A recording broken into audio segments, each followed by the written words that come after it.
But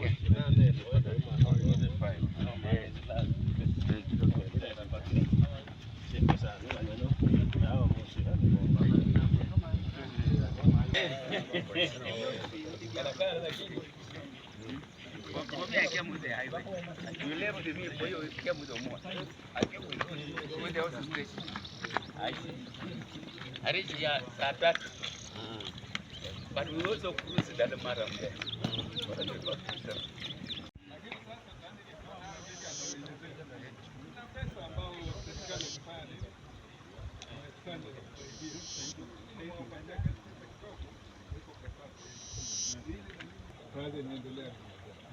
Okay. Nawashukuru sana wakubwa, tukaa pamoja na kwa amani, wacha tuendelee na hiyo ili East African Federation waende kwa vizuri. Unfortunately, the resource envelope is not as elastic as one would like it to be. Because for you to have an official gazetted immigration post, you must have a few things in place. You must have the structure, first of all. You have to have the compliance of also your neighboring host country.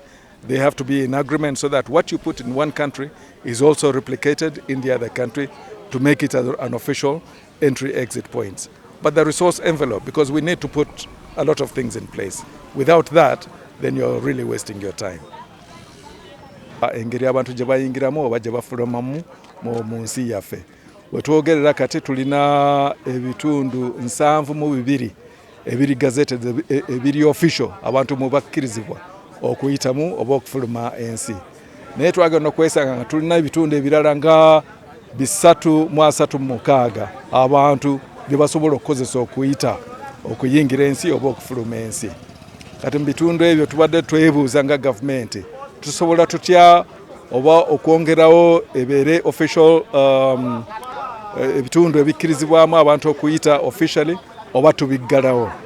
Of course, fenga government tasobola kusaa abantu mu buli katundu. Tuba twetaaga abantu bangi nnyo era tuba twetaaga na infrastructure y'amaanyi ennyo. So kye tukolagana n'abantu ab'ekitundu bennyini okuba sensitizinga nabo basobole okulaba nti bubayitawo abantu wano baba smugglers oba bayisaawo abantu bo kennyini bayinza okutuleetera ekintu kye tuyita insecurity mu nsi yaffe. Wegamba okulaakulana ate nako ne kubootaana ne kutagenda mu maaso bulungi. So ekibadde kituleese olwaleero okulaba ebitundu omukulu waffe Right Honorable Kadaga naye byali alabyeko n'agamba nti bannange wano tuyinza okwetaaga okussaawo immigration post. Kati nze ng'omukulu wa immigration nze okulaba okukakasa kituufu kye yali ayogera waliwo kye tusobola okukola oba kizibu. Nange nsobola okuddayo mu gavumenti mbategeeze nti bannange bino bye nalabye era bino bye tulina okukola okutereeza ekifo ekyo. N'okukolagana n'abantu bennyini nga RDC gwe mbadde naye okutambula ebitundu bino ffenna tukakase okulaba kiki ekyetaagisibwa okukola mu bitundu ebyo. Responsible for all the gazetted entry and exit points within the country. And as I speak now, we have 72 official gazetted entry-exit points across our borders with the Republic of Kenya, Republic of South Sudan, Republic of DRC, Democratic Republic of Congo, down to Rwanda, the Republic of Rwanda, and the United Republic of Tanzania. So in total we have 72 gazetted entry and exit points. But alongside of that, we have discovered that we have over 336 porous entry points, which we have been trying to identify and verify whether we should gazette them as official entry or exit points, or we should close them altogether. So the essence of my trip into Busia today is because about a month back, the Right Honorable Kadaga passed through this area and saw these entry and exit points and said that perhaps it would be prudent for us to include both Murwanda, Butevo and Amongora, where we are right now, as official gazetted entry and exit points. So I have come with a small team to verify that and go back and report to government as to what we need to do in order to have them as official gazetted entry-exit points for immigration. So that's what I'm here to do. Sirwa kwagala naye oluusi weesanga nga priorities za government zibeera za njawulo. Kati nga border post wano singa tusobola okukolagana n'abantu ab'ekitundu bennyini awo tusobola okugamba nti ekyo tukwatagane n'ab'ekitundu tusobole okukikolako nga government nga bwekola ku bintu ebirala. Nga bwe ndabye wano government yatandise dda okukola ku luguudo luno lwe nasemba okuyita wano luno oluguudo lwali lwa ttaka naye kati government neesalawo ku ssente ze tulina entono katusooke tukole oluguudo lusobole okuyamba ekitundu okukulaakulana oluvannyuma tusobole okukola ku bintu ebirala. So government tosobola kukola buli kimu omulundi gumu naye prioritizing awo nga bwe tugenda mu maaso.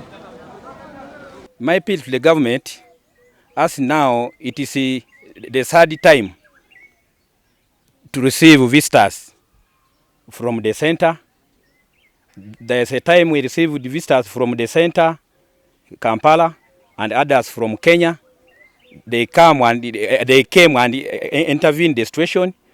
They wanted to know the situation at the border here. They went up to Majanji, where the mouse is, and they did their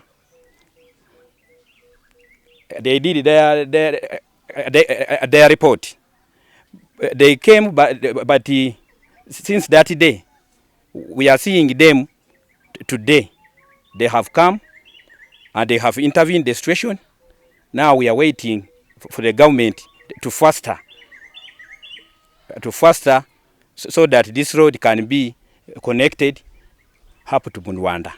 Ndi musanyufu nnyo olwaleero nti nkyaziiza Director wa Citizenship and Immigration omukulu gwe bayita Major General Apollo Kasita Gowa aze okulaba ng'asinziira ku report the Prime Minister Mama Kadaga bwe yakyalira Busia n'agendako ne Kenya.